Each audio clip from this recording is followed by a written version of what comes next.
Like we're ready. It looks like we're ready.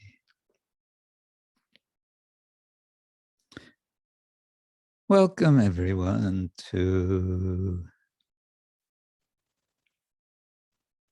Saturday Sanga on October 23rd, 2021. I'm speaking from Sadhu-bhavan in Poland, and we're happy to see you all again. We can begin with prayers, and then we will have some Bhaktivinoda Thakura song, and then we'll see if any of you have something to share. And then we have a surprise guest today. Yeah.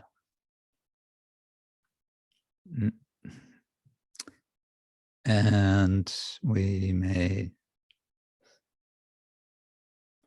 depending, we'll see if there's some sharing, and otherwise we can also say something about Damodarashtakam, and let's see, maybe also Raghunatha Goswami's Manashiksha. In this way, a kind of variety. The Hare Krishna variety show. Okay. Om Jnana Timirandasya Jnananjana Shalakaya Chakshurun Militam Yena Tasmai Shri Gurave Namah. Shri Chaitanya Mano Vishtam Stapitam Yena Bhutale Swayam Rupa Gadamahyam Dadati Svapadantikam Vandeham Shri Guru Shri Yutta Padakamalam Shri Gurun Vaishnavangscha Shri Rupam Sagrajatam Sahagana Raghunatham Vitam Tang Sajivam Sadvaitam Savadutam Parijana Sahitam Krishna Chaitanya Devam Shri Radha Krishna Padan Sagana Lalita Shri Vishakanvitangscha Nama Om Vishnu Padaya Krishna Prestaya Bhutale Srimate Bhaktivedanta Swamin iti namine. Namaste Saraswati Deve Gauravani Pracharine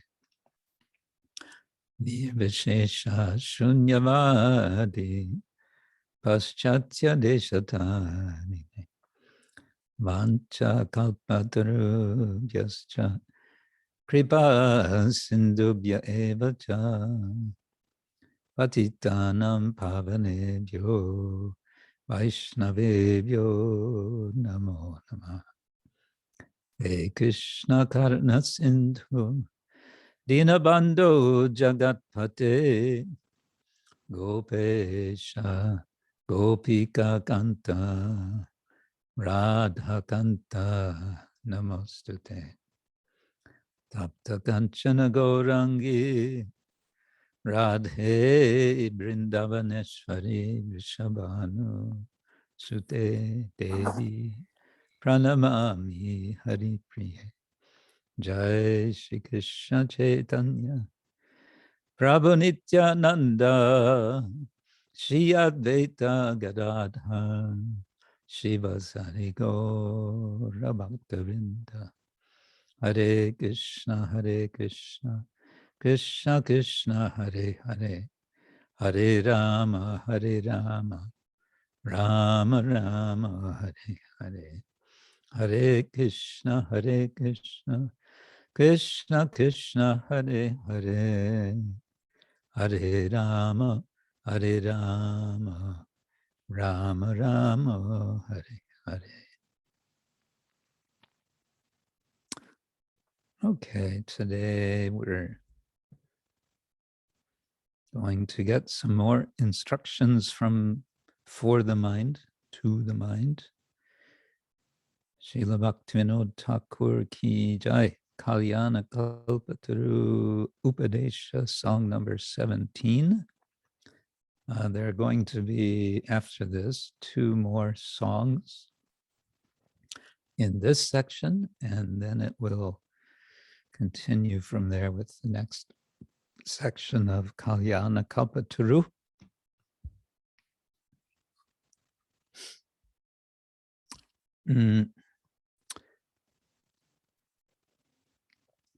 We may recall from the previous song something. Well, let's see if anyone can recall something from the previous song. Other than that, it was a prayer to the mind. Anyone have any point that stuck out for you from last week's song? I had a note here, but I don't know how to find it now. Okay.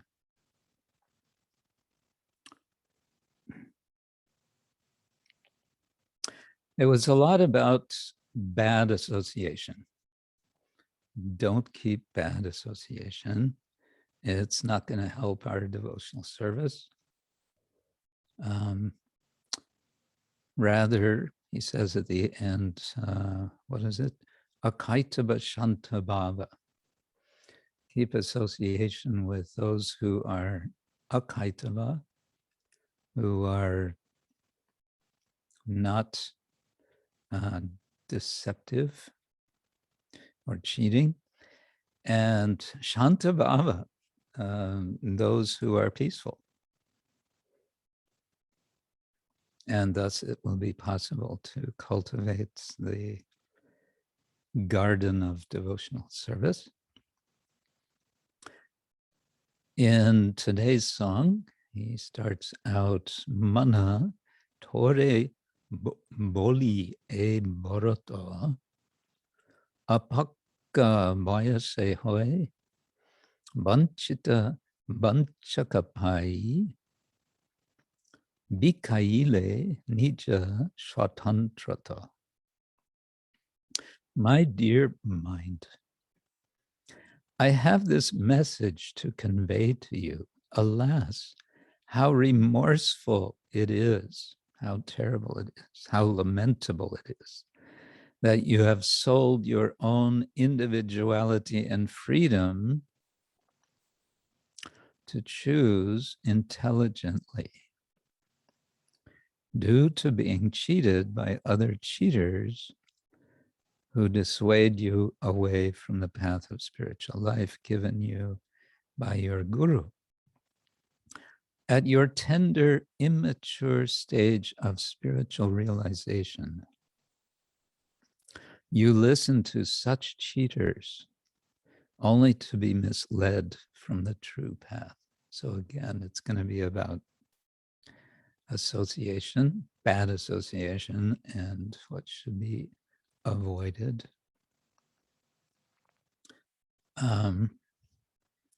Let's see if we can figure out any of the words. Barata, apakka, I think means not cooked.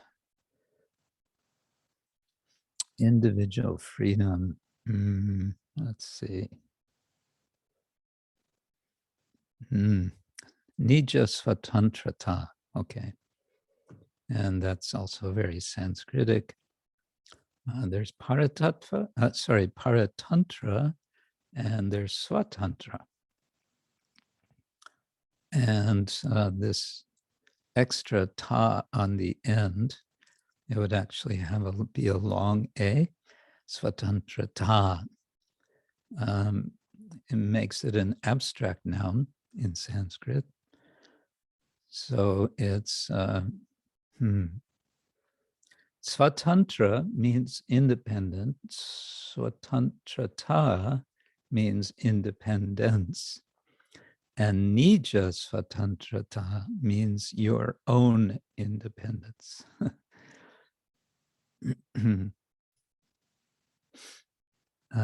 So you've given this up, cheated by other cheaters. Okay, I think bancita means cheated. Bancaka-pa'y. A bancaka would be a cheater.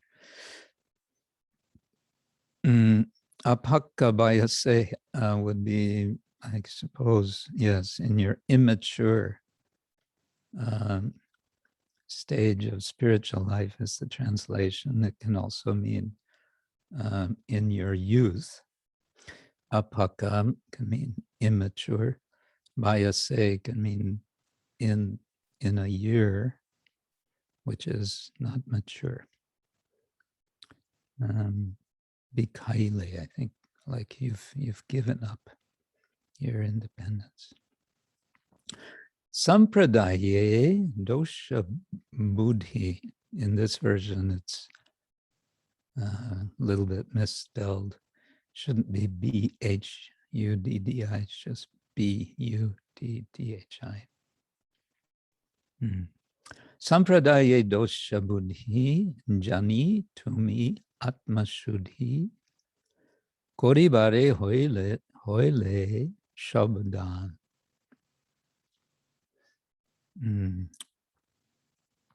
Shabdan. This is a nice word. Meaning pay attention. Su-caturi. Na nile tilaka-mala tyajile diksha-jvala nije-koile nabina-bidhan. You now have a new talent for finding faults with the society of devotees. Sampradaye dosa-bhuddhi here. Your intelligence is directed to finding dosha, finding faults. Constantly trying to be aware of these minor faults that you find. You become very careful to try to purify yourself. Tumi atma-suddhi koribare. Hoile shabdan. So shabdan here is the careful. Sa-avadan. Na nile tilaka-mala. Wearing neck beads no longer, marking your forehead with tilak no longer. You have now made up your own new set of rules and regulations. Na nile tilak-mala, not wearing tilak and mala, tyajile diksha-jvala.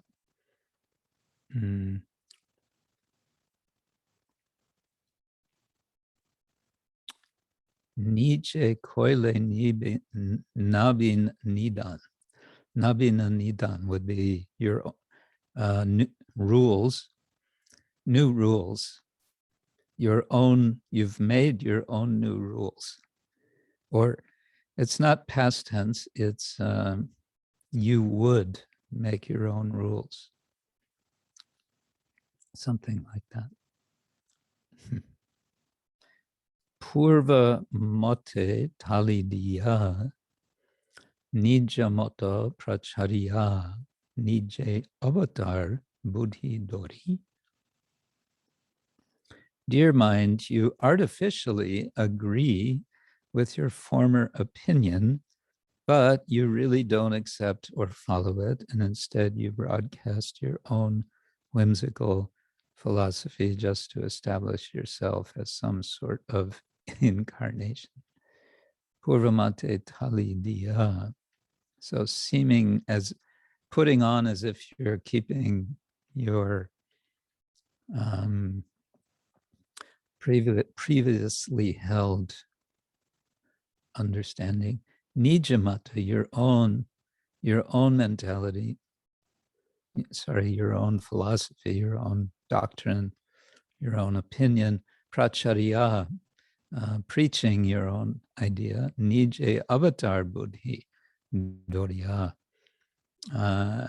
in your mentality, buddhi here is like mentality, that you are an avatar, doriya, carrying that mentality.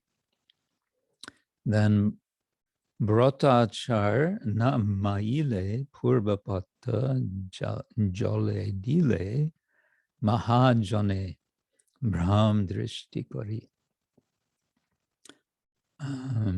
Trying to find mistakes in the spiritual process and activities of the great devotees. Brat Achar might be great devotees. You completely toss out your previous spiritual path. Oh, mahajani is great devotees. Bhram-drsti kori, bratachar nane. I don't know exactly how that works. You completely toss out your previous spiritual path as rubbish, as garbage, neglecting all of your former vows and practices. Okay, so brata achar, your vows and practices, na maile, you don't practice them. You would not practice them. Purva-patha jole dile. Your previous path, you throw it out. Jale dile. Putting in water? I don't know. Then, fourth verse. Ponta, diksha, mala or dikka, mala dori, dhurta kore, su-caturi, tahe, tomar, viraga. You have become most displeased because you think that tilak, initiation, and neck beads are accepted only by sly, cunning cheaters.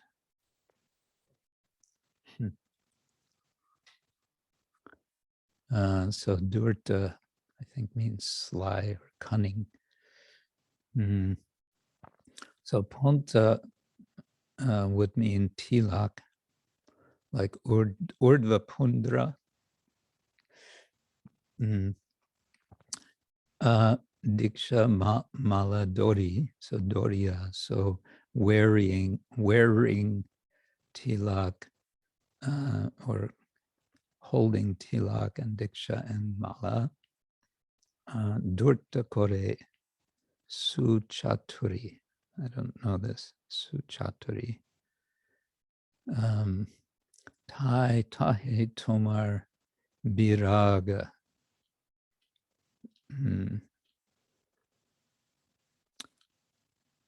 Your viraga, your detachment, I guess. Mahajana-pathe dosha dakiya tomar rosha patha-prati charo anuraga. You become angry, rosha, when you find some insignificant fault, dosha,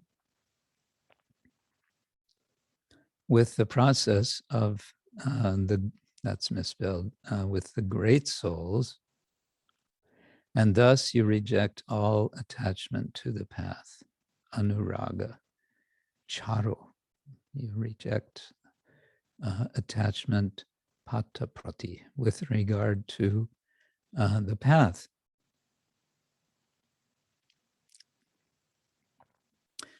Akon dako hobai sharna chori loile chai ihakal parakal jai. Now just see here, dear brother. Daka hobai. Akon, now. Your present life as well as your future life are at stake. Ihakal parakal jai. You have renounced pure gold, svarna chariya, to take some worthless ashes. Loile chai, I guess chai is ashes. Kapata bolila shobe, bhakati ba pele kabe, dehante ba ki habe upai. Everyone says that you are bogus. So kapata means bogus. Bolila shobe. Everyone says you are bogus if you don't accept the process of bona fide devotional service. Bhakati va pele kabe. Then how will you be delivered at the time of your death? Dehante ba ki habe upai. What will be the means, upai, the process, the means for you, dehante, at the end of life. Okay.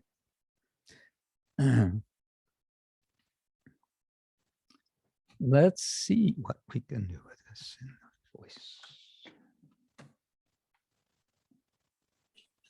Hare Krishna Maharaj, Sugopi here. Hare Krishna, Sugopi. Yes, you said that su-caturi is cunning.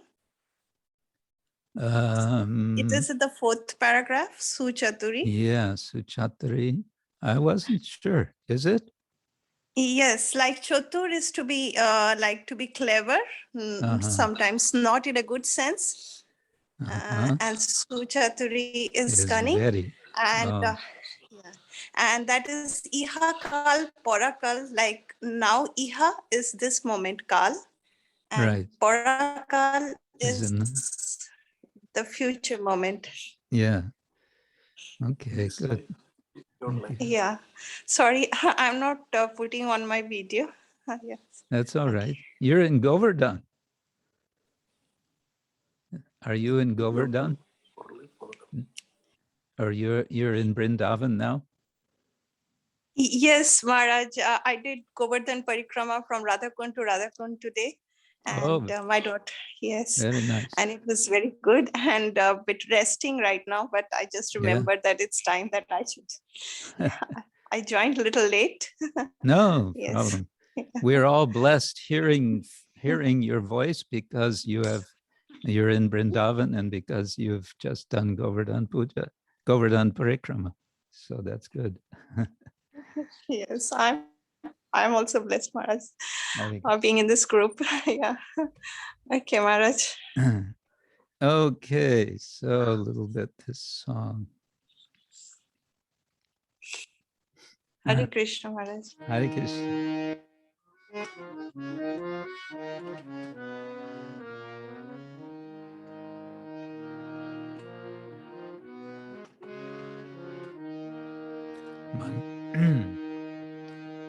It's always hard to sing right after eating. I just had lunch just before this. Okay. Mana Tore Boli Barata, apakka, bayase, hoi, bancita, bancaka-pa'y, apakka, bayase, hoi, bancita, bancaka-pa'y, bikaile, nija-svatantrata, bikaile, nija-svatantrata,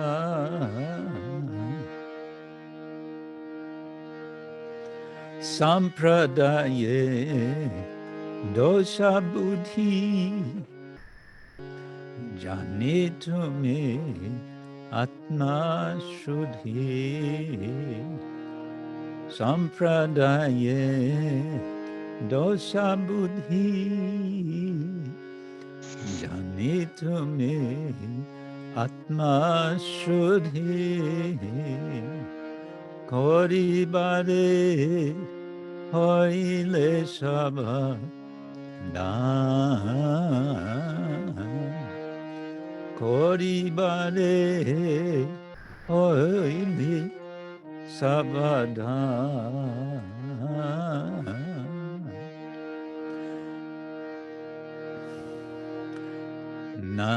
nanile tilaka-mala,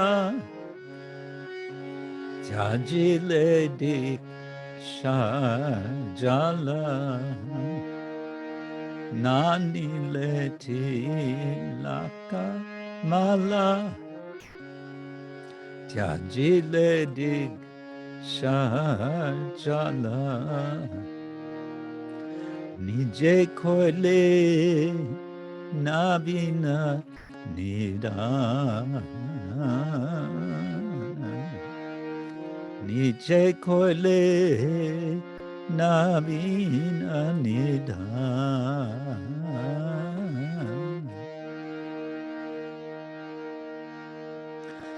purva-mate, talidiya, nija-mata, prachariya, purva-mate, talidiya,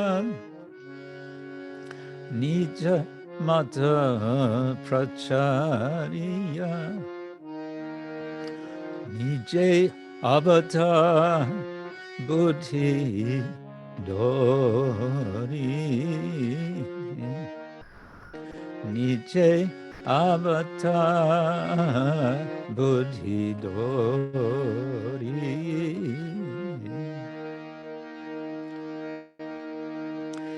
Barata namaile,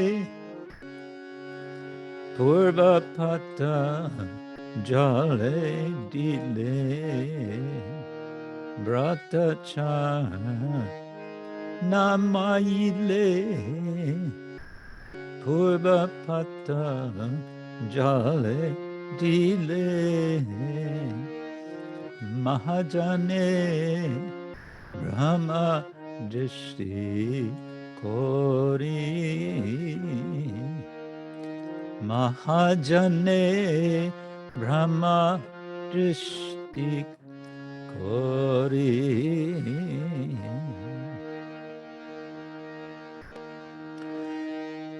tilaka-mala kodori, dhurta kore, su-caturi, tilaka-mala-dori, dhurta kore, su-caturi, tai-tahe, tomar diraka, tai-tahe, tomar viraga mahajana pate dosa dakiya tomara rosa mahajana pate dosa dakiyato marosa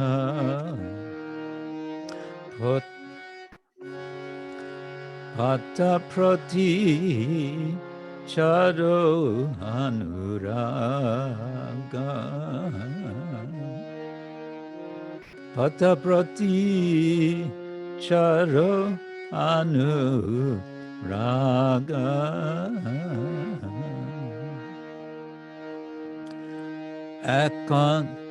Akon deka habai swarna chadi loile chai Akon deka habai swarna chadi loile chai Ihakal parakal jai Ihakal parakal jai Kapata Boli lasa Bakati ba hele kabe Kapata Boli la shabe Bakati ba hele kabe Dehante baki habe upaya Dehante baki habe upaya Hare Krishna,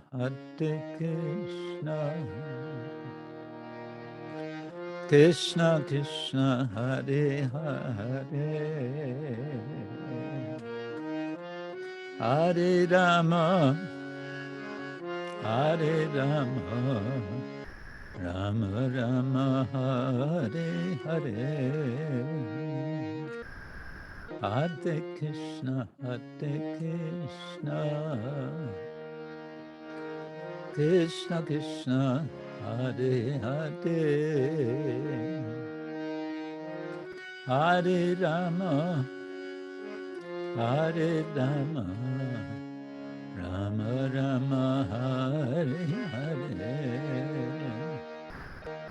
Hare Krishna, Krishna Krishna, Hare Hare, Hare Rama, Hare Rama, Rama Rama, Hare Hare,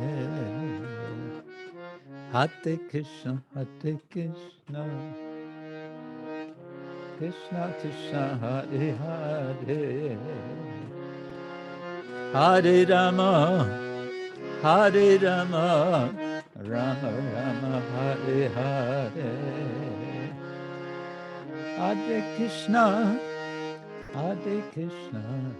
Krishna Krishna, Hare Hare, Hare Rama, Hare Rama, Rama Rama, Hare Hare, Hare Krishna, Krishna Krishna, Hare Hare, Hare Rama, Hare Rama, Rama Rama, Hare Hare, Hare Krishna, Krishna Krishna, Hare Hare, Hare Rama, Rama Rama, Hare Hare, Hare Krishna, Krishna Krishna, Hare Hare, Ram Ram, Hare Hare.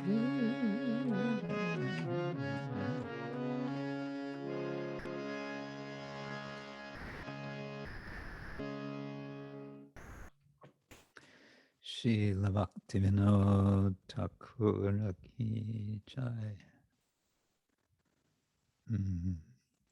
Yeah, I was thinking this is such a song. One feels it's specifically meant for devotees who have given up the practices of bhakti for whatever reason they think they should do so. I get the sense that Bhaktivinoda Thakur had similar experience of people taking up the path and then giving it up after some time. So perhaps the same thing we see today at times, unfortunately. Nowadays, sometimes it's unfortunate when someone gives up Krishna conscious practices and association for whatever. Prabhupada said there's really only one reason for giving up Krishna consciousness, and that's sense gratification. But there's infinite sorts of ideas of what is sense gratification. And it seems like this song is meant for them. So if you know someone who has unfortunately given up the path, you can send them a copy of this song. Maybe this will help jolt them back. Yeah. And beside that, pray for them, wish them the best, and be hopeful one day, yeah, sooner or later, they will say, recognize, okay, actually, this material effort I'm trying to make, it's not working. I tried, but it's failed. So with my tail between my legs, I go back and take shelter of the Vaishnavas. Srila Bhaktivinoda Thakur ki jai. So again, welcome to everyone, all of you who have joined us in the last few minutes. As I mentioned in the beginning, today we have a special guest, a surprise guest, coming, joining us in less than half an hour. And before that, I see your question, Sita Sundari, but I may get to this, but let's see, because first I want to see if anybody wants to share something. How do we get back? Yeah. Let's see if somebody has something, some news. We all have the news that this is Kartik month, the month of Kartik. And I asked for and received a very brief astrological explanation for why Kartik is special. But would that be something, Rasodari Hari, are you there? Would that be something you'd like to explain?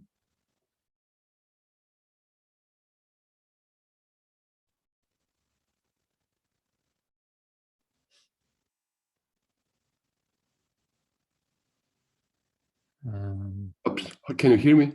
Yes, we can. Yeah. Astrologically, I don't think that there is any special thing. It's completely spiritual. Oh, okay. That's also good. Yeah. But the word Kartik is related to the Kritikas, right? And the Kritikas are stars. And they're also, I understand, the wives of the sages, the 7 sages. And the month has to do, as I understood, has to do with the full moon, the moon being in this constellation. I don't know if it's during the whole month or what, but in any case, and especially the full moon at the beginning and the end, I believe was explained to me, is especially sort of giving good influence throughout the month, something like that. Does that make sense? It started on Kartika, that's true. Kartika Nakshatra, moon was in Kartika Nakshatra, that is true. Therefore, it's Kartika. Oh, okay. It's full moon, but usually because we are Gaudiya Vaishnavas, we start the day after, everything day after. Like Guru Purnima, then we start New Year day after. I see. Okay. Not on Purnima, we can take vow. Something like that. Okay. All right. Hare Krishna, can I have a question, please, regarding this? I don't know. It Yeah, depends to if it's one that I can answer, but it's probably not. To So, Rasadadi and probably to you also. oh, I did hear that this period now is actually the Dakshinayana, from 21st of June to 20 of December. And it is very, very inauspicious time. Everything is more difficult to do, but we have now these periods of Kartik and different months which are very auspicious. So I'm not sure this is true. I just heard from some Karmi astrologer, maybe you can confirm this. Uttarayana is very auspicious. Everything is more easy to do. But yeah, Dakshinayana, it's when the demigods are supposed to sleep 6 months of our 6 months. So it is not so auspicious, but I don't, it's very general, and there are many other things which are more important, I guess. okay. Well, like Krishna says in the Bhagavad Gita that of the months he's Mirgashirsha. It comes Margashirsha. Yeah. It comes in December. So it is also demigods are still sleeping. So. Oh, maybe it's good that they're sleeping, so that they don't interfere with our efforts to advance in spiritual life, because they might otherwise be envious and try to make obstructions. Yes, okay. Okay, good. Where is our other astrologer? Vrindapati is not with us today. Anyway, what do we care about astrology, right? Bharaj, there's special practice in India on Sharad Purnima, the Purnima just we had, that they prepare white sweet rice kheer, payasam, and they put it under the moonlight, and they say that the moon showers special nectar into that kheer. So they generally make something white. In Bengal, they prepare coconut laddus. Yes, so something white, and they wear white on Sharad Purnima. So I don't know the real reason behind it. Yeah. Okay, thank you. That's interesting. Yeah, I remember. I haven't somehow done it in recent years, but in the early years, every year in the temple, we would put out sweet rice under the moon. Yeah, that's a thing to do.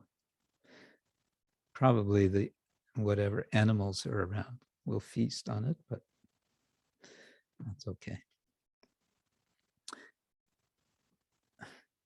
Anyone else have something for sharing, for telling, for sharing and telling, showing and telling, sharing and telling? No? Everyone's being very quiet, very reserved. Okay, let me, briefly, let's see if I have this here. Here it is, okay. I just want to little bit go through the first of the 8 prayers of the Sri Damodarashtakam, because I found the commentary.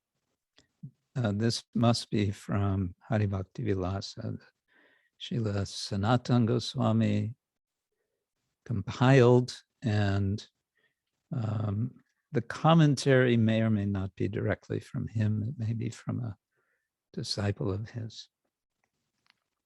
But a few interesting points are here. So the verse, you may know, goes like this. Namam Ishvaram Sachit Anandarupam Lasat Kundalam Gokule Brajamanam Yashoda Biolukalat Dhavamanam Param Rishtam Atyantato Drutya Gopya. I bow down to the Supreme Controller, Sri Damodar, whose form is the embodiment of eternity, knowledge, and bliss. His glistening earrings swing playfully to and fro upon his cheeks. He manifests super excellent pastimes in Gokula, stealing fresh butter suspended from the rafters of the Gopi storeroom. In fear of Mother Yashoda, he jumps down from a wooden grinding mortar and quickly runs away. She runs swiftly after him and finally catches him from behind. Now, we've been talking about hermeneutics, and more specifically, we started talking about the idea of siddhanta and how siddhanta is a good thing. The point will be developed in that whole hermeneutics teaching that one thing we want to do when we hear a statement is try to understand how it fits into siddhanta, how it aligns with siddhanta. And so we can think about that also in relation to this verse. We can take this as an example of doing such an exercise. So I'll just read through, I guess, part of the commentary that highlights this. The specific attributes of the absolute truth of the Lord, tattva vishesha, are addressed first. So tattva vishesha, this is a kind of technical term. Vishesha can mean specific, and tattva can mean attributes or characteristics. Excuse me. So this verse is dealing with that. Satyavrata Muni begins with namami, the offering of obeisance as an auspicious invocation, mangalacharna. He invokes the mercy of Lord Damodar to empower him to offer this prayer by the word Ishvara, the Supreme Controller. It also indicates that the Supreme Lord alone is worthy of the highest praise, and further implies the specific nature of devotional service, bhakti. So all of that is packed into the word Ishvara according to the commentary. But in terms of siddhanta, of course, it's recognizing there is a Supreme Lord. This is one of the basic principles of siddhanta, especially if we go to Srila Bhaktivinoda Thakur's Dasha Mula Tattva, the 10 principal tattvas or truths. The Lord manifests himself in a form that embodies eternal existence, knowledge, and bliss. Sachit Ananda Rupam. Thus, his supreme sovereignty is established. Okay, so we're getting the sort of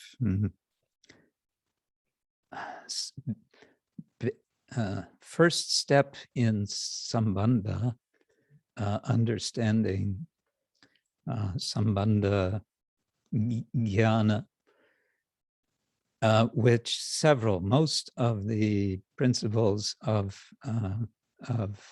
Siddhanta, these 10 principles, are following or are illuminating. They're about sambandha, and then there's avideya, I believe. There are 2, and then there's prayojana, there's 1.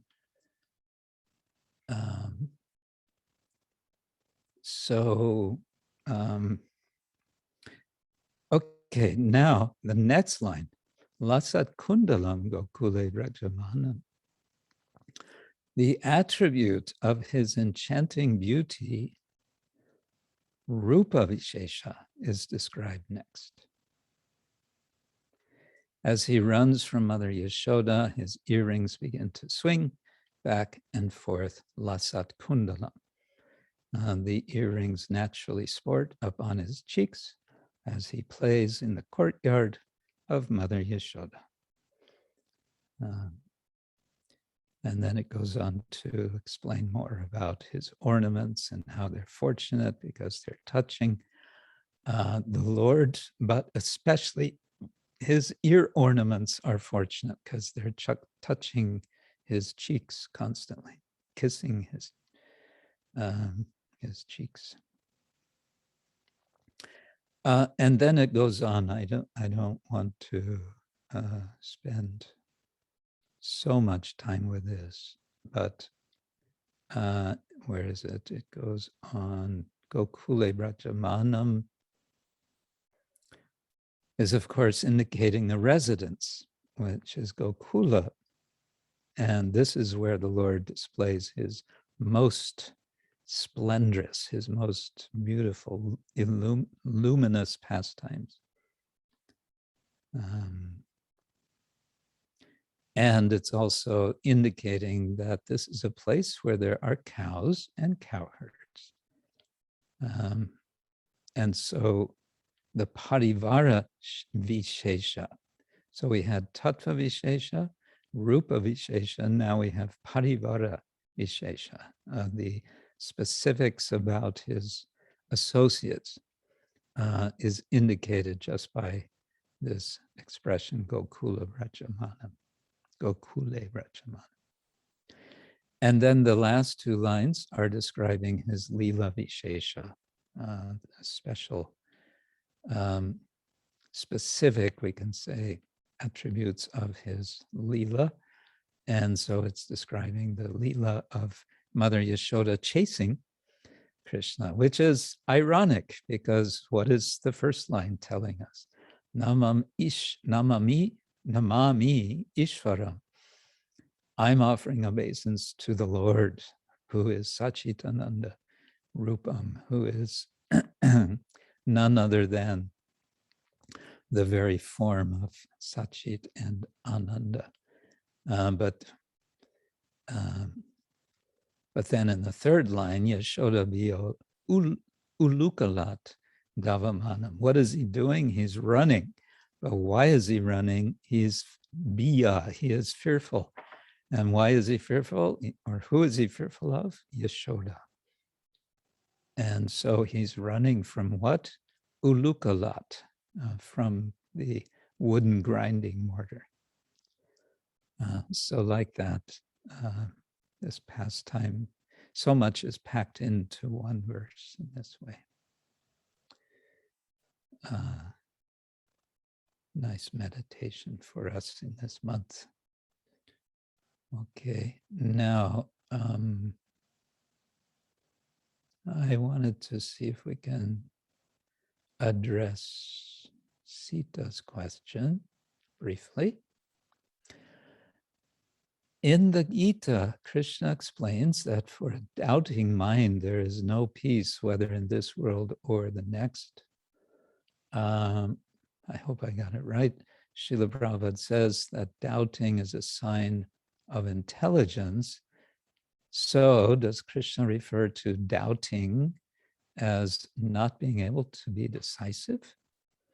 For example, a person who keeps doubting whether Krishna really exists or even in material life, to be in the situation of not being able to make any real commitment can be painful and prevents one from leading a life with full presence. Well, I think you're answering your own question. Yes, it seems there can be different sorts of doubt, different qualities of doubt. I would say doubt, which is genuinely inquiring with the purpose of resolving the doubt, with the aim of resolving the doubt, is showing intelligence. And the sort of doubt which is kind of making a religion out of being doubtful, agnosticism, we may say, is just that. It's saying, I'm not convinced that God exists, and I don't see any way of being convinced. If you find a way for me to be convinced, then I might be convinced. But basically, I'm not expecting it.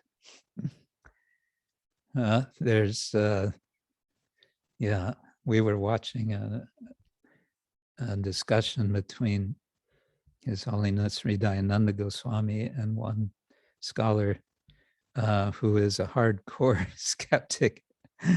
Rather unpleasant discussion, I have to say, because this fellow just absolutely was not going to yield an inch. He would not. He was fixed in his skepticism, in his doubt. I mean, he had indeed he certainly had a good power of reasoning, and that was present, that was evident. But Hridayananda Maharaj was trying to sort of bring him to a higher level of being more reflective, to get off of his sort of gross empiricist understanding of reality. But he just didn't want to do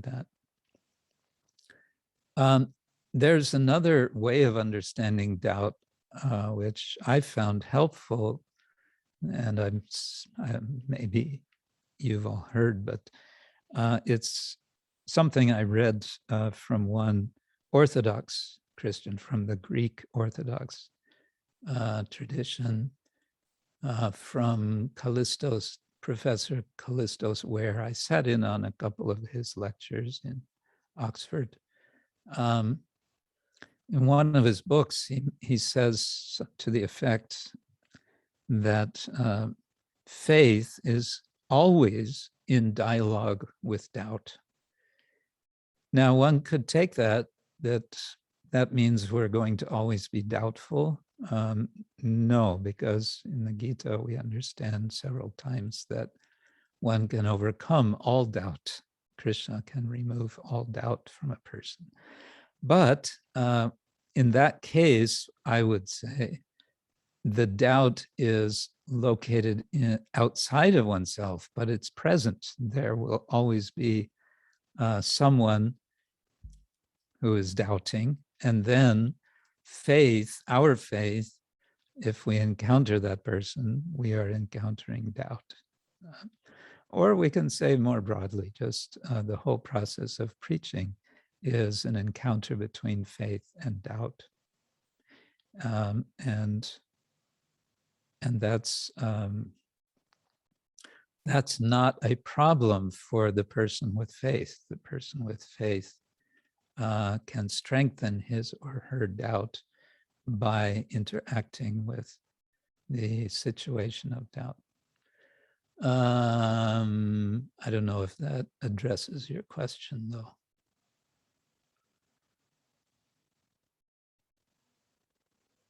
Sita is keeping quiet.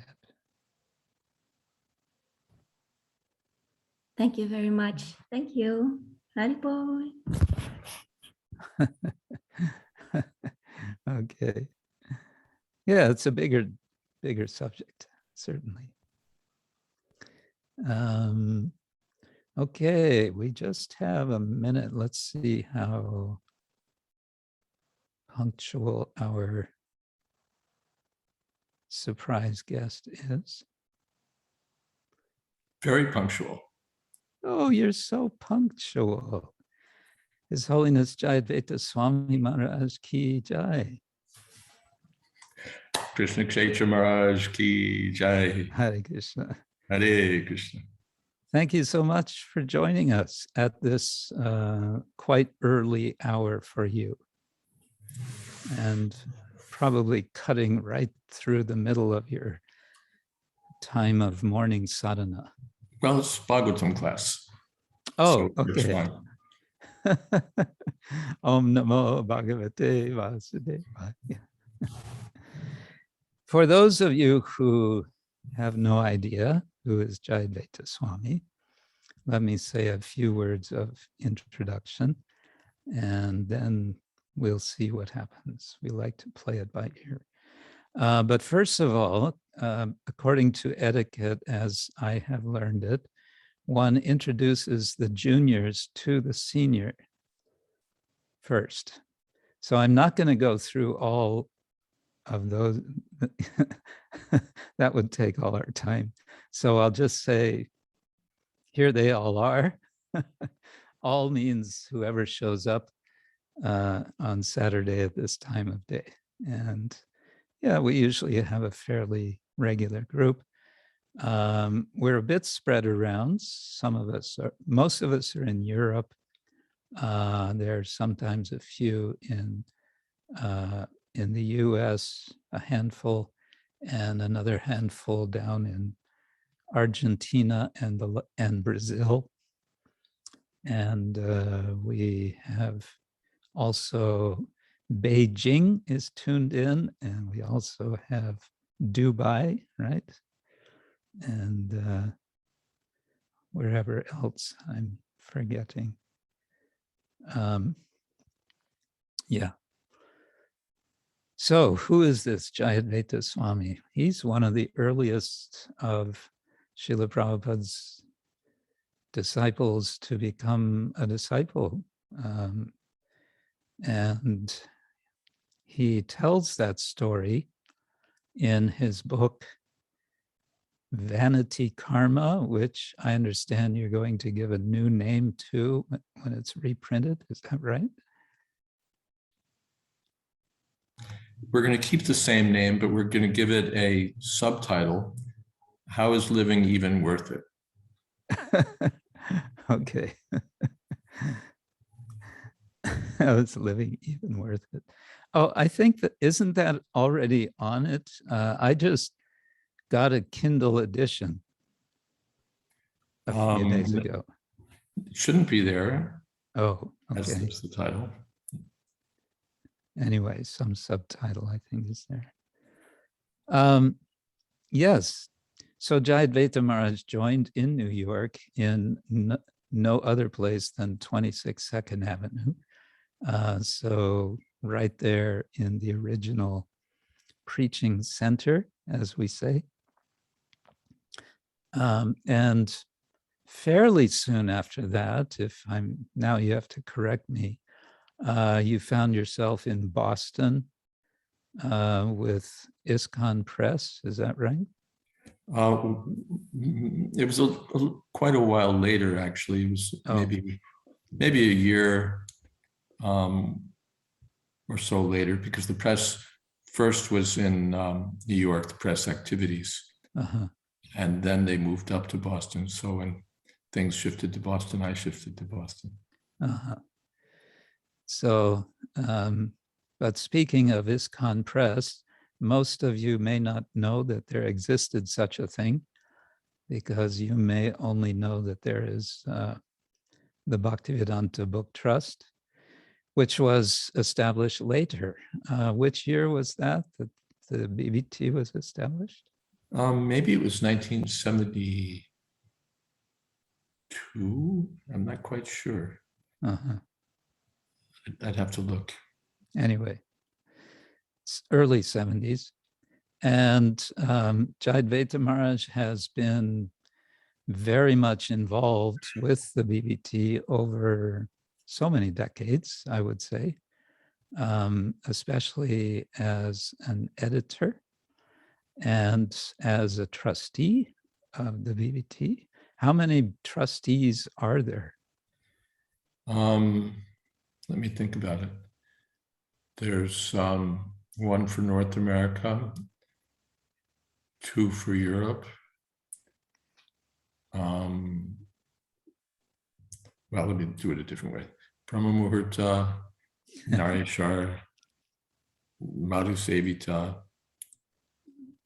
Suvas Prabhu, Bhima? No, he's not. The Indian organization exists separately. It doesn't work under the global BBT. It's its own idea. Govardhan Prabhu from South Africa. Satyanarayan? Satyanarayan Prabhu is the manager of the Far East Middle East division, but he's not a trustee. Hanuman Prabhu for Latin America. Oh, yeah. And maybe now I've got everyone. Okay. Yeah, so, and you're retired, I believe, from the BBT, isn't it? Yes, out to pasture. Out to pasture. And glad to be, I suppose. Yeah. I think Krishna's desire, we may be glad or half glad or whatever it is, but when Krishna moves things around, we go with it. Jayadvaita Maharaj is a writer, quite prolific writer, I would say. Maybe before that, I should say you were the chief editor-in-chief of Back to Godhead magazine for umpty 9 years, right? Well, I was the assistant editor first under Satsvarup Maharaj for quite a long time. Then I was editor-in-chief for a while. Okay. For some years, yes. And speaking of BTG, Back to Godhead magazine, you wrote umpty 9 articles published in Back to Godhead, right? I think I wrote some, not umpteen, but. So. He is being humble. Oh, they're countable.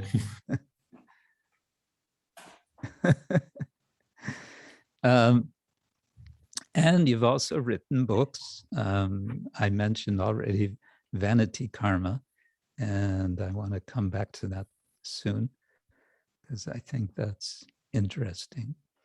You also wrote a little book. You also wrote a very small book some years ago called Plain Vanilla. That's really a couple of articles that I wrote, which someone put into a book. Oh, okay. But I think it makes a decent book. Plain Vanilla and Plain Vanilla Made Plainer. And what was the subject, or what was the essential? The subject was the curious idea that after Srila Prabhupada's departure, he continues to initiate direct disciples for the next 10,000 years, or till the end of Kali Yuga, till Kalki Avatar comes and destroys everything, or however long. Prabhupada continues to have to initiate direct disciples. So that idea is the subject matter. So what we sometimes call the Ritvik idea. Yeah. The first article actually in the book is called Where the Ritvik People Are Wrong. And the second one, Where They're Right. I think that may not have been put in the book, but I also wrote one. It's a much shorter article, but it was shorter.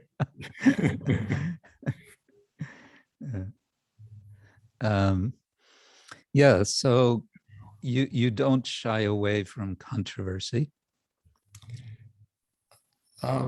when you think it's yeah, I mean, sometimes it's good worthwhile. to shy away from controversy. You don't waste your time with Yeah. useless controversy.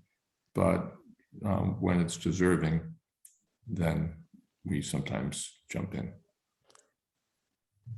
You're also author of a book which is yet to appear on the subject of kirtan standards. Yes. I know about this because you have sent me the manuscript. Yes, valuable suggestions for improvement. You may all like to know that this little book that Jayadvaita Maharaj is finishing is reminding us of the standards of kirtan that Srila Prabhupada established and quite strongly insisted on. I think this is one of your points, isn't it? Yeah, he was not all permissive, smiling on every new creative innovation. He was quite particular about what he wanted. Yeah. And then there was space also. It's not that everything was straitjacketed, Right. but he did have quite particular standards. Yeah.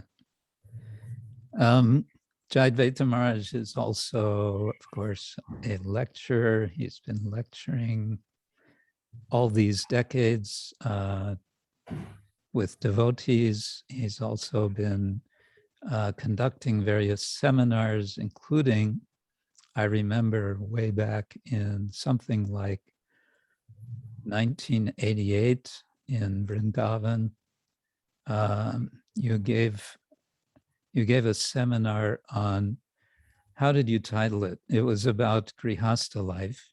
Oh, the hopes and horrors of householder life. Yeah, the hopes and horrors of householder life. And as I remember, your first sort of 15 minutes were about the hopes, and the remaining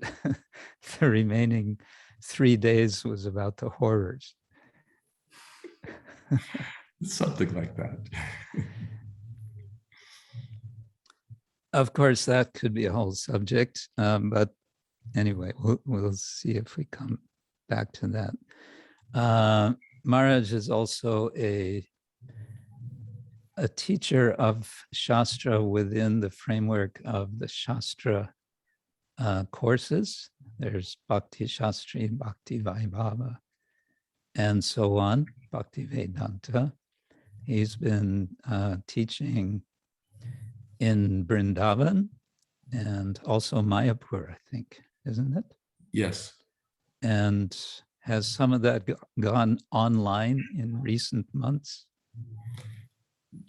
Perhaps some of the courses have, but I haven't. Oh, okay. They have sort of drawn me in to do 1 week sessions for Mayapur online. And yeah, it's interesting. Maharaj is also a padayatri, which is to say, which year was it that you went on Indian padayatra? 85, 86. Which I think there were various motivations there, including just getting away from crossfires of various sorts. Or yeah, it was a very good time to get away from what was going on in ISKCON, basically. It was an ISKCON padayatra, so you could still be in ISKCON, but you were off somewhere on a dirt road in a village someplace or what have you, or on a national highway somewhere in India. So, and the news traveled slow, so that was great. I'm sure you have interesting memories about Padayatra. Oh, yeah. But let's see if we come back to that. One more feature I wanted to mention. Maharaj is, I would say, a temple saver.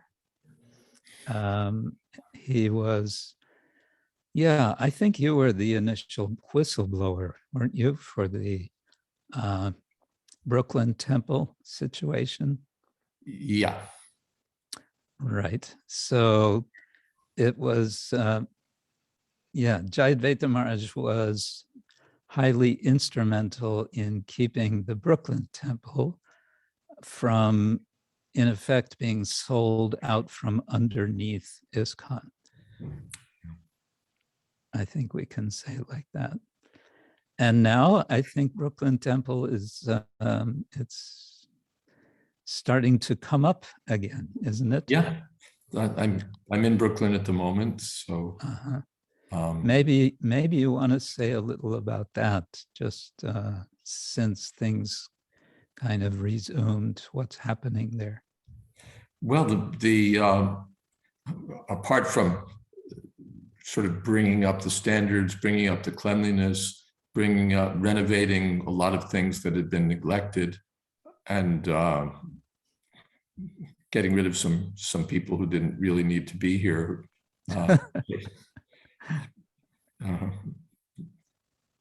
Apart from that, there's several things. The one thing that's sort of the life of the party here is the Harinam Sankirtan party.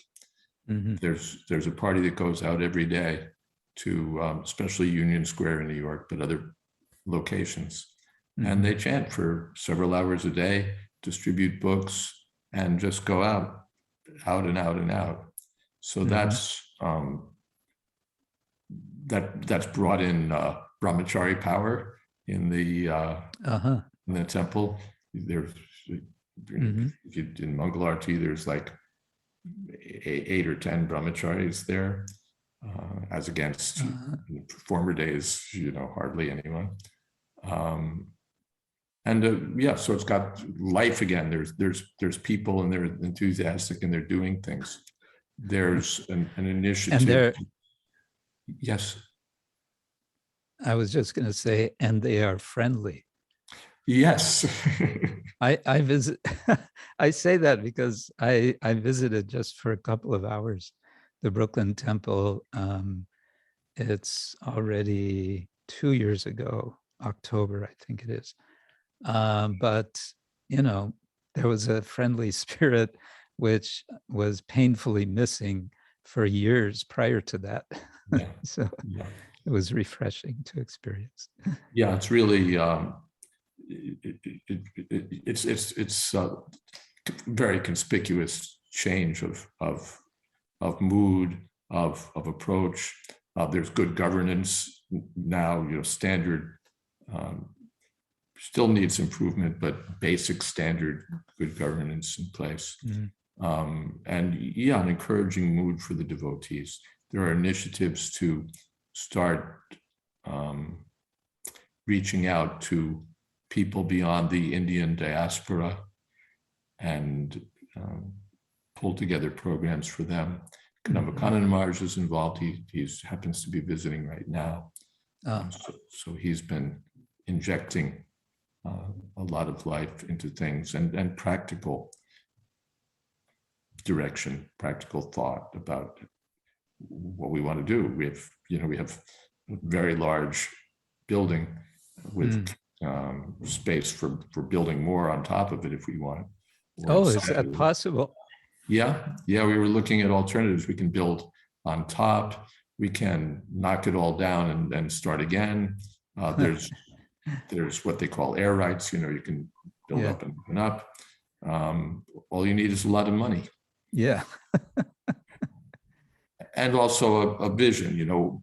Is that what we want to do right now? Right. Just build up this one place here in Brooklyn, or would we rather, sort of gradually build it up and meanwhile reach out to other parts of New York City? there's a lot of different options. So they're, vision questions. How do we want to grow? Maybe you can say something about 55th Street Temple. Oh, painful subject. Yeah. Well, let me say something, a happy memory that I have from the 2 or 3 or 4 times that I visited there, that I remember that temple being full of brahmacharis with energy that was just exploding. Niranjan Swami, at that time brahmachari, was the bhakta leader, and they would have kirtans that were just out of this world. I mean, they were. Yes. It was like, it was like sports time. It was, you got your exercise in those kirtans. Well, the 55th Street was the extension of Henry Street. From 26 2nd Avenue, we moved up the block to another place that was a little bigger on 2nd Avenue. And then after some time, the temple moved to Brooklyn, to a place called Henry Street. And there we really had a rocking temple. It was fabulous. Bhavananda was the president for quite some time, and later others. And that's where his press was set up, just a few blocks away. The place was full of devotees. The Radha Govinda were installed there, and it was just a blast, really. Everybody who was part of that temple remembers it as being just marvelous. It was full of activity, full of life, full of great prasadam, great kirtans, great classes. It was just and dramas, as I drama. heard. On Sundays, there would always be, the boatman and the professor or whatever drama. Well, the culmination of the dramas was, or the peak, the pinnacle was the kidnapping of Rukmini. Oh. Performed in front of Srila Prabhupada. Oh. That was the drama to end all dramas. It was so good. It was so marvelous. Rasagya, the late Rasagya Dasi, was Rukmini. And Lokamangala, of course, was Rukmi, her not so great brother. And Lohitaksha was Krishna. It was so good. At one point, Rukmini is writing a letter to Krishna that, I just want to serve your lotus feet life after life, and so on. And Rasagya is speaking those lines and looking at Prabhupada. It was, as Prabhupada said, it's not just professionalism, it's from the heart of the devotee. That's what gives the potency to the drama. Right. They happened to be professionally good also, but that wouldn't have made it. Right. But that devotion was so wonderful. Prabhupada said the play was better than the book.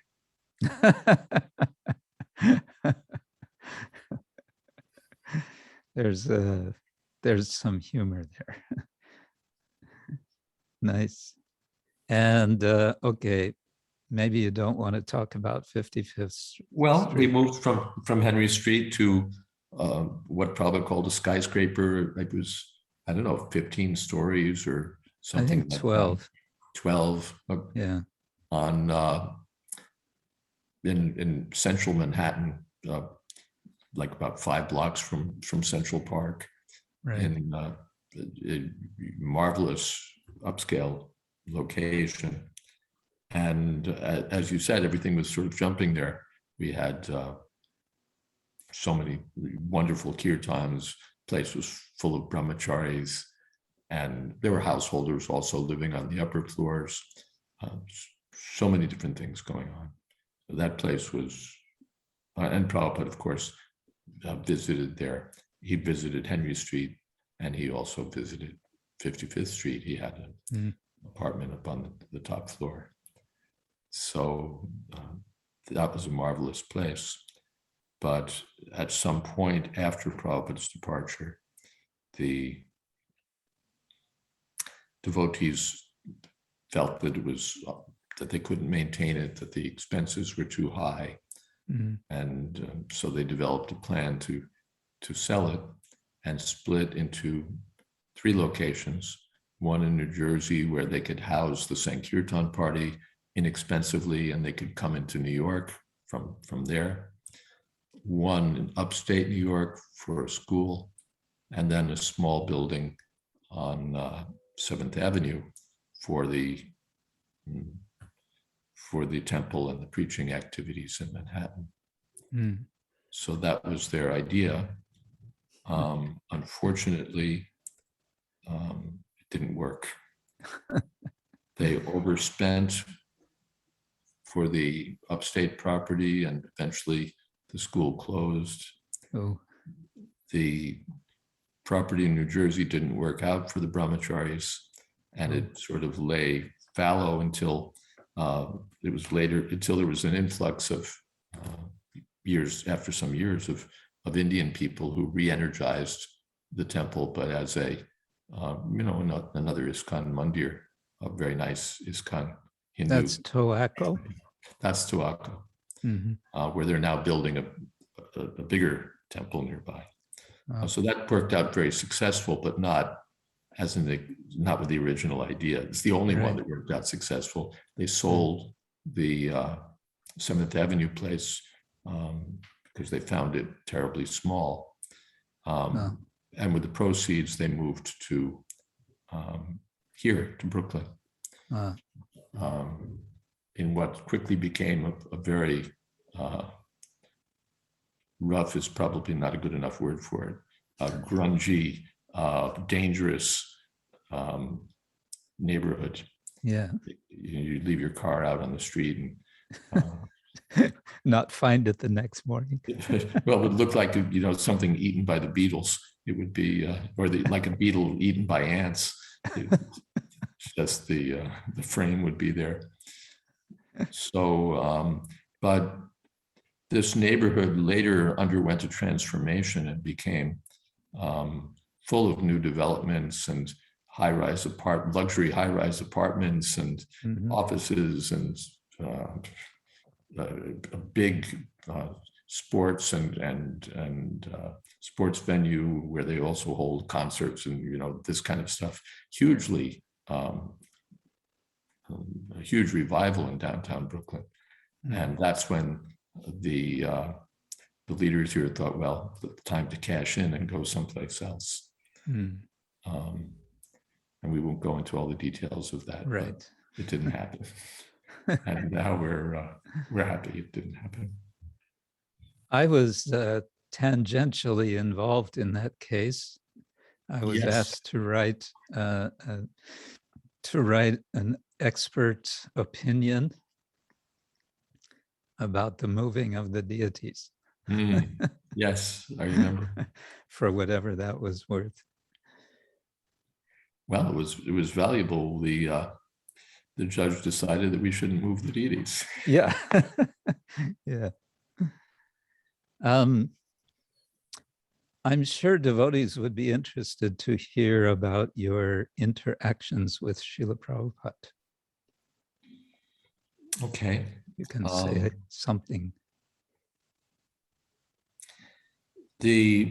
First, I should say that I wasn't like a big devotee.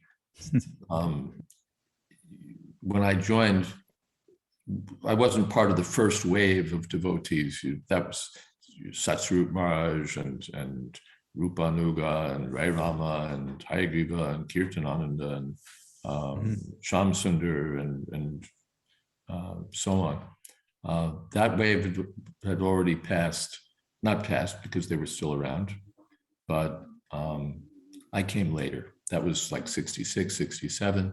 I came in 68. I thought by that time now, because Prabhupada had gone back to India, he'd had his heart attack, he'd gone back to Vrindavan. And I figured, basically everything was all over. The days when Prabhupada was there with his disciples, cooking and leading kirtan and all of that was gone. So I figured I'd missed everything. But still I joined. And 2 months later, Prabhupada came back from India. And that's when I first came in touch with him. And I was at that time, now I'm a junior devotee, really, because people like Brahmananda and our president and others had been, in Prabhupada's association intensively for a year or more. And I never became a GBC man or one of those important people. So I was just doing my service in first typing and then editorial work. But over time, I got, it added up. I got some association with Srila Prabhupada here, I got some association there. And so when you look at it, it's kind of like you say you wrote 15 articles. I wrote one for this issue, I wrote one for that issue, but after the years go by, it becomes, we wrote a lot of articles. Right. So it's sort of like that with Prabhupada's association. But I would say, though, that my main association with Srila Prabhupada was through his writings. When he came to New York, he would be there for maybe a couple of weeks. Maybe a couple of weeks. But for the whole year, I would be involved with Srila Prabhupada's writing. And in those days, we would get Srila Prabhupada's tapes, the dictation of Krishna book, and then of other books. Well, Krishna book mainly, because later he brought his dictation team with him. But in the early days, he used to send the dictation to Boston, especially. And we would sort of we'd be the first to hear what, even like Krishna's pastimes, we were unknown to the devotees. We knew something, Krishna lifted a Govardhan hill, Krishna danced with the gopis, but there's so many pastimes we'd never heard of at all, and others that we'd never really knew the details of. And now they were coming out in Krishna book, and we were getting them first. The artists, the editors, the book team, we would be surrounded by these things. And then later, of course, other books were coming through, not the dictations, but the transcriptions. And so I was always involved in the books. Other devotees had other duties, but my duty was with the publications. So I always felt that I had Prabhupada's association more that way than through, more importantly, that way than through personal association. I had a service connection. I got to, hear from Srila Prabhupada, or spend time when you edit, you read every sentence like 20 times. And you have to think about what it means, what he's saying, what the point is, what he intends. So I was deep in the books, which is, of course, right where I wanted to be. And I always felt that I got more association with Srila Prabhupada that way. One time, the whole press crew, Prabhupada, the big Rath Yatra in America at that time, the only one of real stature, maybe the only one at all, was in San Francisco. And so we had a plan one year in Boston that we would all jump in a van, all the press workers, and we would go out to San Francisco for the Rath Yatra. We'd drive day and night cross country. It would take us about 2.5 days. And we could be there with Srila Prabhupada for the Rath Yatra in a couple of days, and then turn around and come back and back to Boston. And when Srila Prabhupada heard about it, I mean, it's like, we'll get the association of a pure devotee, we'll get inspired by the Rath Yatra, we'll see Lord Jagannath. And when Prabhupada heard about it, he said, what do they want to do that for? He said they should stay there and do their service. So I always thought that was the most important thing. Now, since you asked about interactions, personal interactions, after I was initiated, I was Govinda Dasi's assistant cook for 2 weeks in Boston. Like the day after I was initiated, I went up to Boston, and Srila Prabhupada was staying in a little house. So I was assisting in cooking for him. Very simple cooking in those days, very, very simple. And it was wonderful to have Prabhupada's close association. He, at that time, the kitchen was equipped with an electric stove, and it's hard to cook chapatis on an electric stove.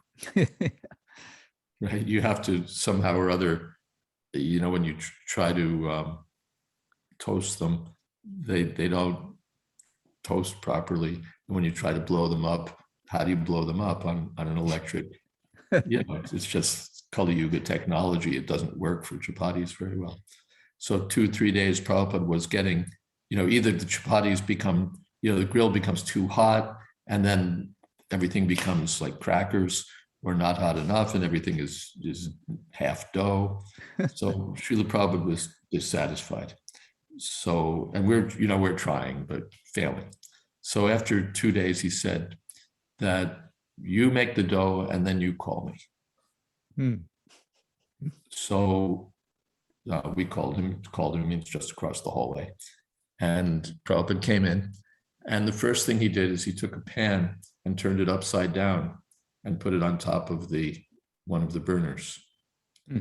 So now the bottom of that pan is getting even heat rising from the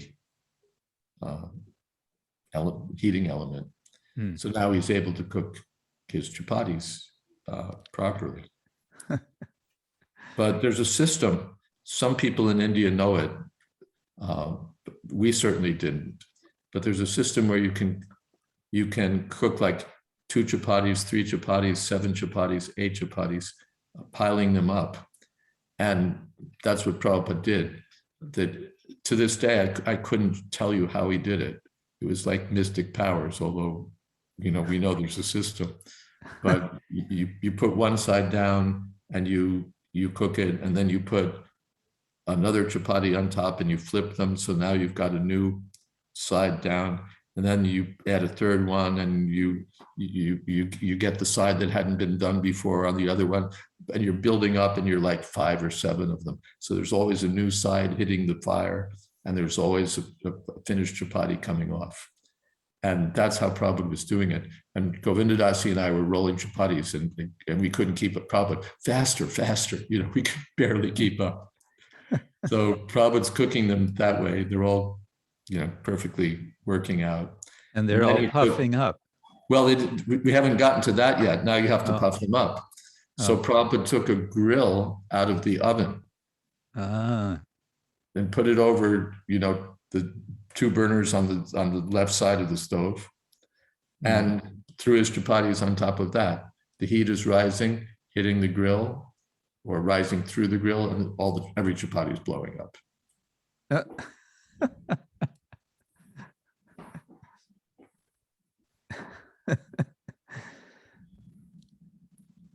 Almost mystical.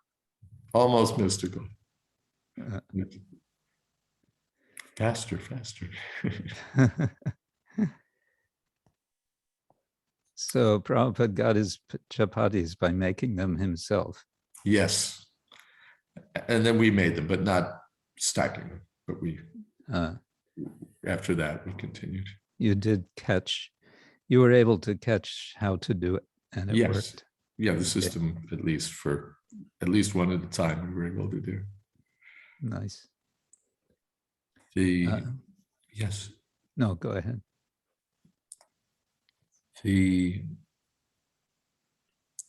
One time I burned some vegetable.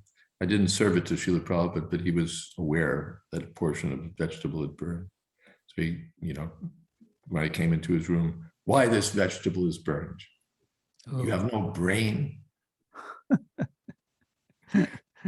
Just lambasted me, which I felt, a little guilty about, because I felt fortunate that I was getting lambasted. Feeling guilty for feeling fortunate for being lambasted. That's a good one. Yes. The complexities of spiritual life. Yes. How about some memory that you like to share from Padayatra? Padayatra I was so fortunate to be able to go. It wasn't just that things were disturbed in ISKCON, but it was a wonderful program. Lokanath Maharaj had devised this. Actually, Prabhupada had talked with him about doing Padayatra, had assigned him to do Padayatra in India. And then this idea came up for the 500th anniversary of Chaitanya Mahaprabhu to do a Padayatra throughout India, following Lord Chaitanya's South Indian travels, his travels in India. So it was quite a big production with an elephant and dioramas, displays pulled by a tractor, and a bullock cart with the deities on it, and devotees from different countries. So, quite an adventure. So I was doing BBT work in Europe at the time, and I thought if I weren't doing this work, it would be so good if I could go. And then there was one thing led to another, and I got to go. And I remember I joined just near Guru Vayur, which is in Kerala. Mm-hmm. On the southwest coast. And somehow or other, I caught up with the party, and I thought this Padayatra is going to be, real heavy austerity. But, anyway, I'm sannyasi, I'm meant for austerity. And I caught up with the devotees, and they were having a huge feast in this one host's pavilion, sort of, with steel tallies with so many different items. So that was my introduction to Padayatra. But sometimes it would be like that. There'd be, so many, such a grand reception and grand prasadam and all of that. And sometimes it would be, catchers catch can. It would be quite austere. It would be very simple. Sometimes we'd just do our own cooking. And our own cooking, of course, meant the Indian devotees cooking with, heavy subjis with oil in abundance, and it would be so heavy that I couldn't even look at it. What to speak of eating? What to speak of eating it? So anyway, we had our arrangements, but it was a wonderful program. It was a Sankirtan Padayatra. The idea was not just to travel and see places, but to spread the chanting of Hare Krishna. Mm-hmm. So we had Nitai Gaur on their traveling temple on the bullock cart, and the bullocks. Was it Krishna and Balaram? Were the two bullocks at that time? I don't remember Krishna and Balaram being their names, but they were more than two, actually. We had 3 or 4, because we used to trade them off sometimes. When the journey was long, we'd hitch a new set. But in South India, they were quite the attraction, because we had these Zoroastrian bulls with big, huge horns. Yeah. And in South India, Conkrij. Excuse me? Conkrij is the breed called Conkrij, I think. Uh-huh.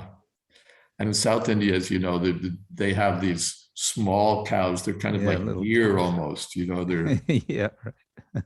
little. So the farmers would see, you know, in our evening program, we'd keep the bulls tethered someplace, and the farmers would come and stare at them. And yeah. sometimes they'd touch their horns to see if the horns were real.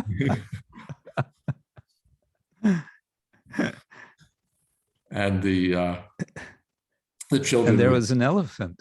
There was an elephant, and so, you know, when we come by, sometimes the children, hati, they'd see the elephant, they'd get excited. And the deer, sometimes the little cows that were like deer, they'd get excited sometimes, and they'd run, you know, they'd panic. And some poor farmer's cart would overturn, and, you know. But we would travel down the road and chant. We would have kirtan. Jayadvaita Maharaj provided usually some Bengali devotees who were the best kirtan leaders on our party. Oh, yeah. And Jai Vijay Prabhu was there. Jai Vijay was sort of the manager there. Later, Bhadra Prabhu took up the work of the advanced party, the party that goes ahead and sets things up. And his son was there, Bhadra's son, Vishwambar, who at that time was like a little kid in diapers, and who's now a big famous kirtan leader. But yeah. but he showed his propensities, as we say. There he is, you know, in his diapers, grabbing a microphone and chanting Hare Krishna, foreshadowing his future direction in life. Yeah. Very nice. Oh yeah, it was. And sometimes we get great receptions. Purna Kumbha, Brahmins from Ranganath temple coming out to meet the devotees and giving us a special tour of the temple and so on. And at Jagannath temple, we were, of course, kept out, but there was like, what would you say? There was this building anxiety on the part of the Sevites of the Jagannath temple that we were going to come and try and storm the temple. All these foreigners were coming with a padayatra, you know, a mob, and we were going to storm the Jagannath temple. So they formed a Jagannath Temple Protection Committee, I think it was called. Oh. And you know, to sort of fortify the scene of the intended invasion. And there was one Mr. Patanayak, J.B. Patanayak, I think. He'd been like a very famous leader in Odia politics. He'd been part of the original Gandhi's freedom movement and all of that. Very famous person, and he'd retired from public office and was running a newspaper. And he started running full-page stories, not stories, editorials, advocating that we should be allowed to enter the Jagannath temple. Oh. And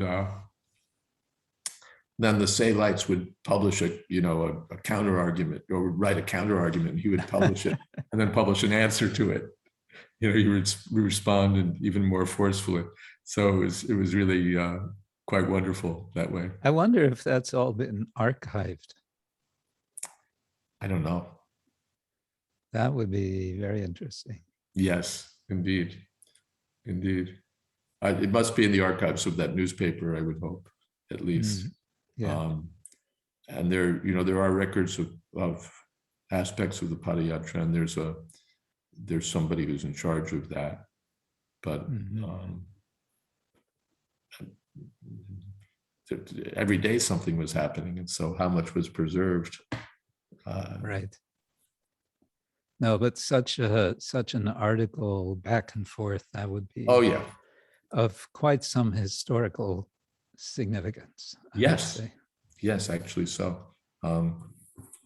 Actually so. And then of course we arrived at Jagannath Puri. You know, every day we're getting closer, and we finally arrived. held a procession, circumambulated the temple, Hare Krishna, chanted the kirtan, and that was it. And they're glaring at us, the pujaris are there in the different gates glaring at the kirtan.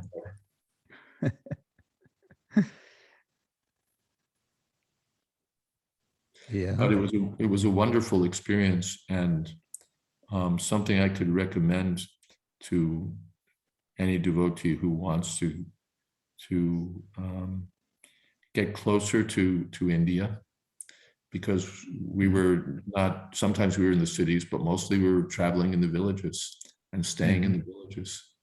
And that's, it said India lives in her villages. You get to see the way of life, how people interact, what people do, how people live, what people are like, their spirit, what kind of food, and from village to village to village, what kind of customs, what kind of how they treat sadhus. So much we got to see and learn in the. And I guess you did get your share of austerities. Yeah. In the course of it. Oh yeah. It wasn't all silver tallies. No. No. But yes, it was sometimes austere. But all maybe things considered, it was wonderful. Yeah. I'm just realizing how quickly our time is passing. I wanted to hear you speak about vanity karma a little bit. And as a starter, some devotees will be familiar and others may not, of the biblical book of what in English is called Ecclesiastes. I know it from my childhood. I was going to a Protestant Christian Sunday school, and we were exposed minimally to this. But my maybe kind of stronger exposure came as a teenager with I don't know if it was a hit song, but I didn't hear Pete Seeger's version, but I heard the Byrds version. So yes, there was this folk rock song, and I really liked that song. I thought it was really nicely done. And it's taken straight out of the book of Ecclesiastes, which begins, I have it here, this section, which is in chapter 3. To everything there is a season and a time to every purpose under heaven. And they would add turn, turn, turn as a kind of repetition, refrain. A time to be born and a time to die, a time to plant and a time to pluck up what is planted, a time to kill and a time to heal, a time to break down and a time to build up. And it goes on like that, a few more lines. And what Maharaj has done with this, he's taken the entire book of Ecclesiastes and written a Vaishnava commentary on, if not every single verse, groups of verses. In effect, I would say, taking the message of Kohelet, the speaker of the book of Ecclesiastes, taking that as a springboard and saying, well, good try. Good try at giving some wisdom, but you didn't really leave us with very much. And what you missed out on was the following, and then you're explaining. Well, in fairness, Bhagavad Gita. in fairness, I think there's a lot where he really hits the nail on the head, as we say. Where I think the case that he lays out at the beginning of the book is extraordinarily cogent. The section that you just read from is, of course, the most loved section of the book. In that section, there's sort of a balance to all things that's that divinity lends to his creation, that God lends to his creation, and there's a sort of divine being, divine presence, and a sort of sense that everything is in its place, God's in its heaven, all's right with the world. But that's very much in contrast with the main current of the book, where starting from the beginning of the book, the opening words, vanity of vanity, all is vanities, all is vanity, and vanity meaning meaninglessness, purposelessness, absurdity. And he just makes a ultra powerful case for that your life is my life is meaningless. There's which very much moved you when you were, I think, 12 years old, and you first heard it. You thought, yes, that's the point. Yeah, that's right. And there are many other places there where he really has wisdom to impart. Just like a simple line: better the house of mourning than the house of feasting. For the living will take it to heart. We would agree with that. There's much in the book that we would just say, you got it right. We're and not just got it right, but deeply. He's not a superficial fellow. These are deep thoughts, deep realizations. But so I try to appreciate what he said. And then, as you said, there are places, where essentially the book is in dialogue with the speaker. And so there are places where we say exactly as you pointed out, well, good try, but it falls short. Where essentially particularly everything for him is taken within the context of one life. Right. There's a beginning to your life, there's an end to your life. And what happens in the middle, all things considered, makes no sense. Everybody goes to the same grave, whether you were pious or impious, whether you worked hard or you were a lazy bum. Everyone gets the same destination, even the animals. So how does this make any sense? And within a one life perspective, it doesn't make any sense. So there we have something important to say. He doesn't really see an eternal soul moving from, existing forever. He sees that there's one life, and then after that life, who knows? That's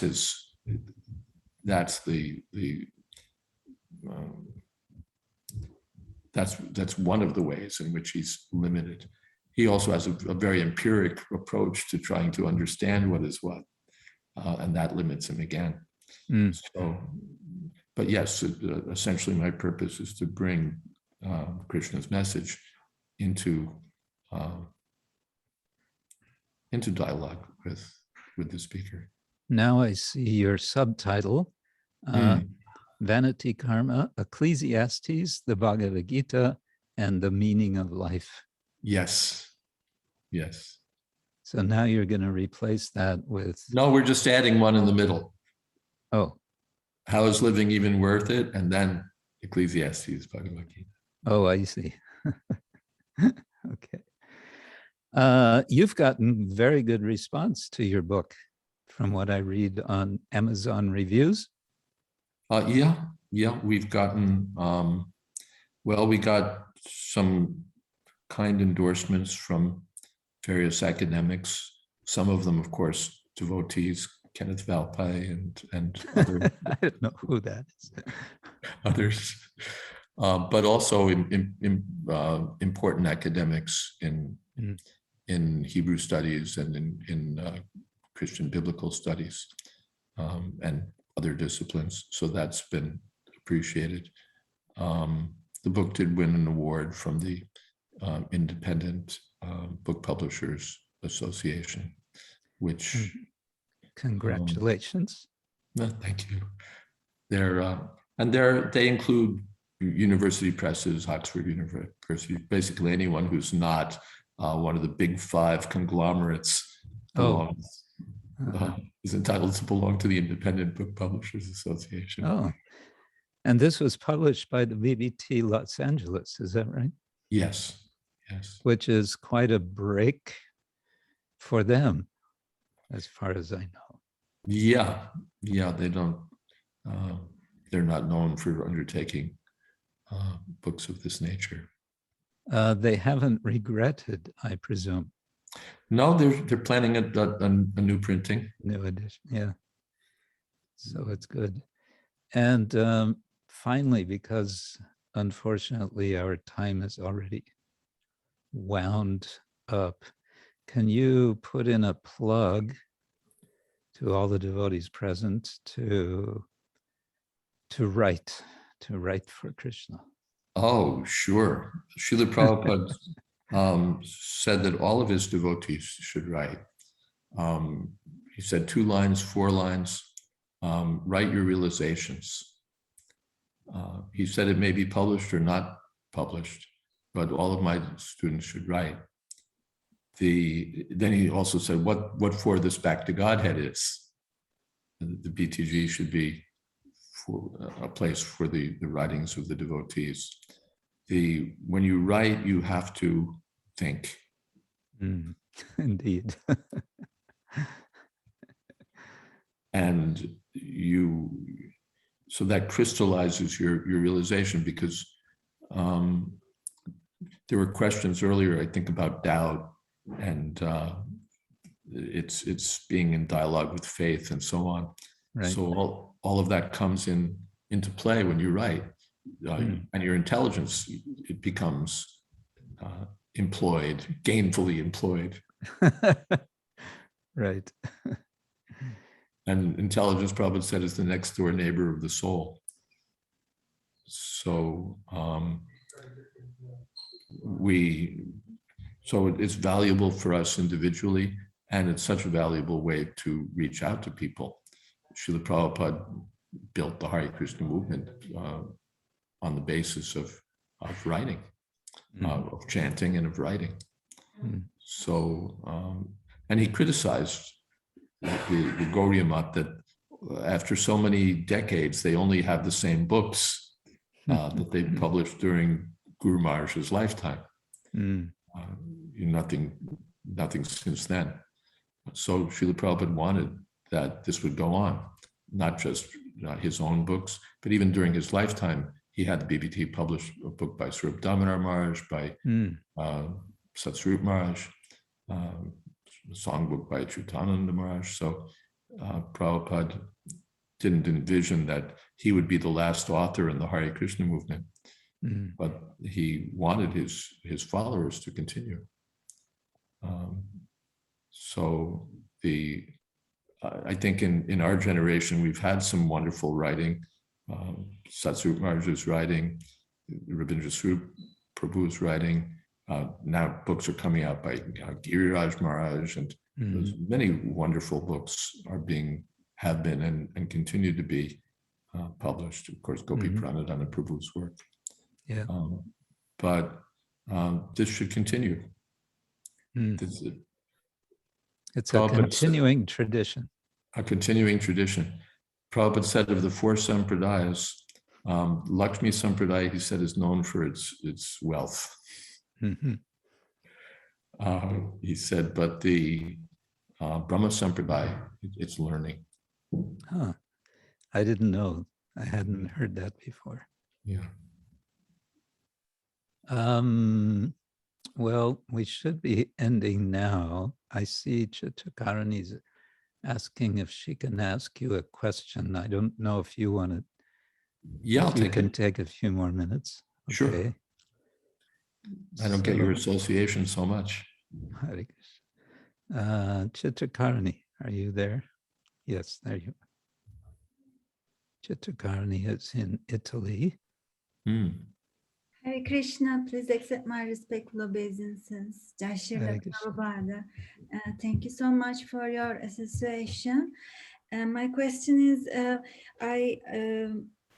I saw your photos while looking at the BBT archive, and there is one photo of yours near Srila Prabhupada, and the living room is full of paintings of Krishna, windows to the spiritual world, and you are speaking with Srila Prabhupada, you are presenting him one painting, and it is clear that really something's going on in this photo. And I always would like to hear and know how Srila Prabhupada was talking with the artist, how he was giving inspiration, how he was explaining the spiritual world so that they can see and put their art and paint this. I was always very curious about how it works.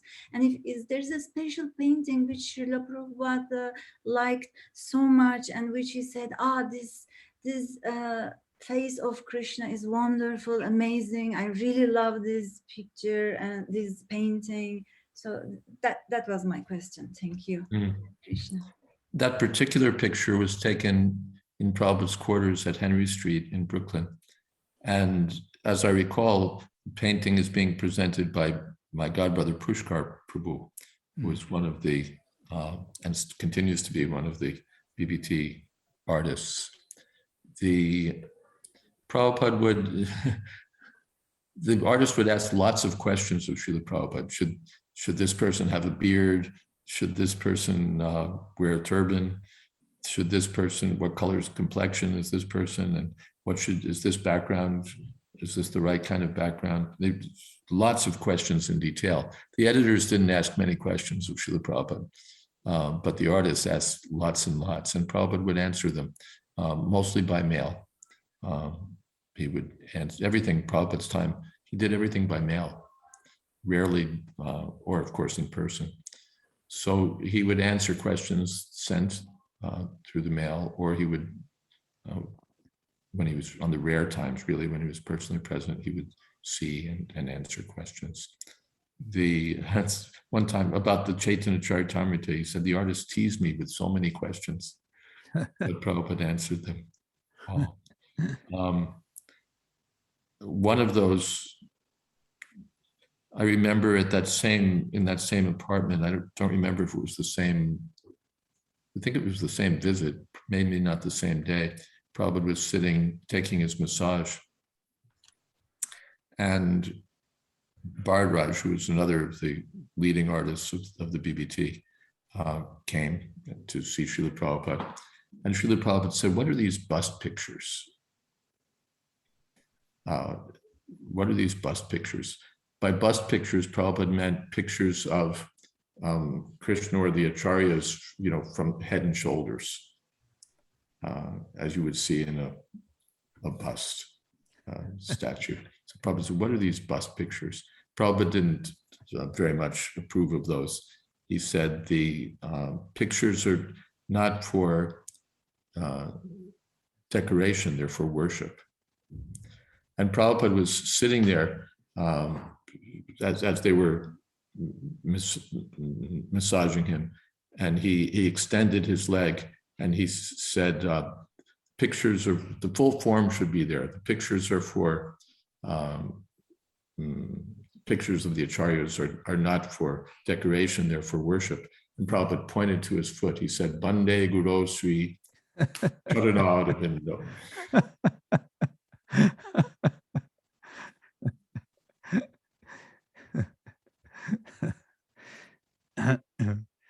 That's funny.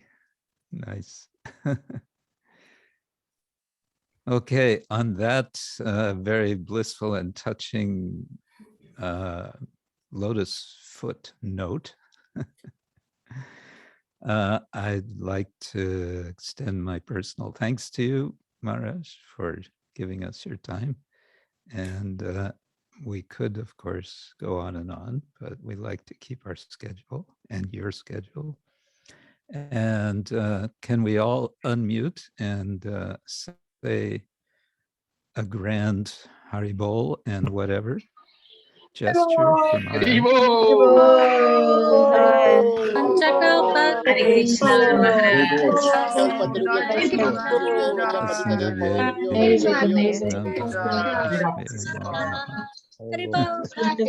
Thank you, Maharaj.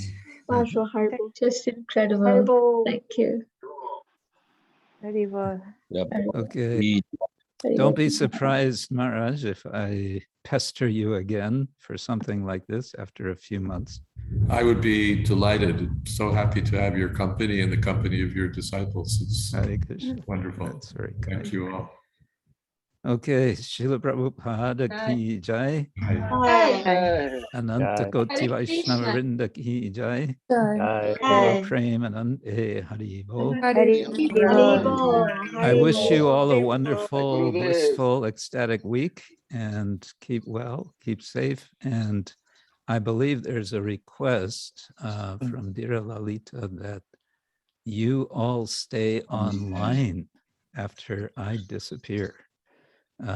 Not with a capital D, but I'm going to disappear from this gathering. And I think Jayadvaita Maharaj also. Okay, so thank you all. Hare Krishna. Thank you. Guru Maharaj. His Holiness Krishna Kshetra Swami Maharaj ki jai. Jai. Pupi. Dale, Pupi. Jai. Yeah. Dale, Pupi.